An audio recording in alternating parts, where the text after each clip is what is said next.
আসসালামু আলাইকুম। Before after এপিসোডে স্বাগত জানাচ্ছি। আমি ডাক্তার মোহাম্মদ নেফর রহমান, সহকারী অধ্যাপক পেডিয়াট্রিক নিউরোসার্জারি বিভাগ, national institute of neurosciences and hospital এবং chief consultant Bangladesh pediatric neuro care centre. আজকে এমন একটি বিষয় নিয়ে কথা বলবো, যে বিষয় নিয়ে বাচ্চার বাবা-মা হরহামেশাই আমাদের চেম্বারে এসে থাকেন। সেটা হলো ক্রেনিওসাইনোস্টোসিস বা বয়সের অনেক আগেই হাড্ডিগুলো জোড়া লেগে যাওয়া।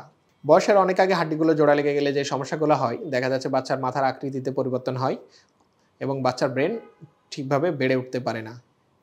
এখানে দেখা যাচ্ছে নরমাল বাচ্চার মাথার হাড়টি কেমন থাকে, মাথার হাড় দুইটা হাড়ের মাঝখানে ফাঁকা থাকে, দুইটা হাড়ের মাঝে ফাঁকা থাকে, যাতে বাচ্চার বাড়ার সাথে সাথে ব্রেনটাও বাড়তে পারে এবং ব্রেন যখন বাড়ে হাড্ডিগুলো একটু আস্তে আস্তে সরে যায় এবং ব্রেন বাড়ার জায়গা তৈরি করে দেয়।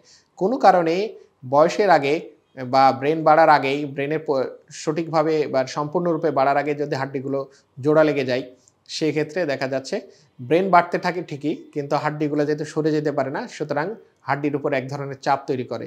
এই জন্য মাথার আকৃতিতে যেমন পরিবর্তন হয় এবং হাড্ডিগুলো আস্তে আস্তে ছিদ্র হতে থাকে। এই রোগকে সাধারণত ক্রেনিওসাইনোস্টোসিস রোগ বলে থাকে। আপনারা দেখতে পাচ্ছেন এখানে একটি রোগীর মাথার হাড্ডি একদিকে জোড়া লেগে গেছে বয়সের অনেক আগেই।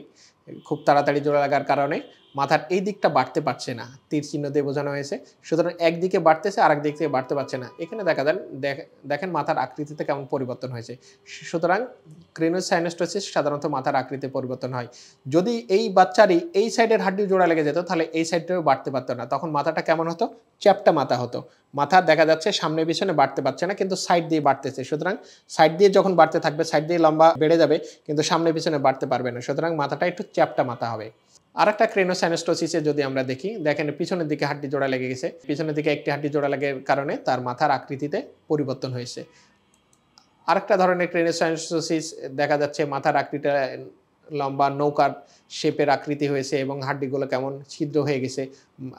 হাড্ডির উপর ব্রেনের অতিরিক্ত চাপের ফলে হাড্ডিগুলো ছিদ্র হয়ে গেছে। আমরা একটি রোগী নিয়ে কথা বলবো।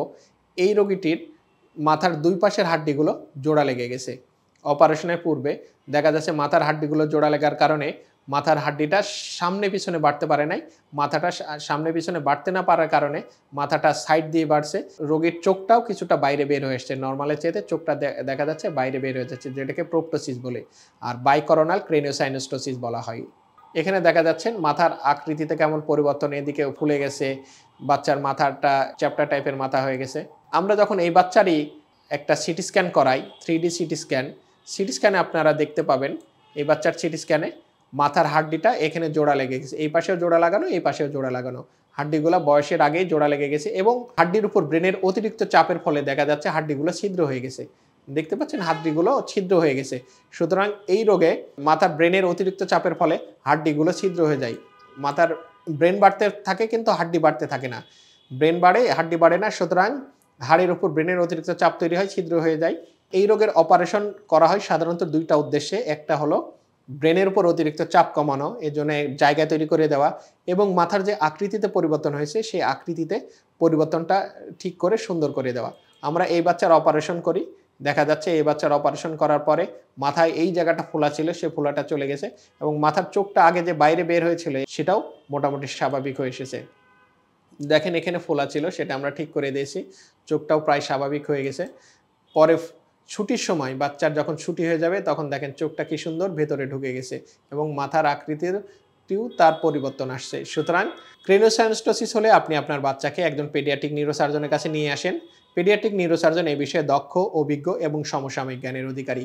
সাধারণত 3 থেকে 18 মাস বয়স পর্যন্ত এই রোগের চিকিৎসা করার সঠিক সময়। সুতরাং ক্রেনিওসাইনোস্টোসিস হলে দ্রুত আপনার বাচ্চাকে একজন পেডিয়াট্রিক নিউরোসার্জনের কাছে নিয়ে আসুন। বাংলাদেশ পেডিয়াট্রিক নিউরো কেয়ার সেন্টারে এই বিষয়ে সকল প্রকার চিকিৎসা সেবা প্রদান করা হয়ে থাকে। ভালো থাকুক আপনার বাচ্চা, সুস্থ থাকুক আপনার বাচ্চা, সুচিকিৎসায় সুন্দর আগামী, এই প্রত্যয়ে বাংলাদেশ পেডিয়াট্রিক নিউরো কেয়ার সেন্টারের পথ চলা। আল্লাহ হাফেজ।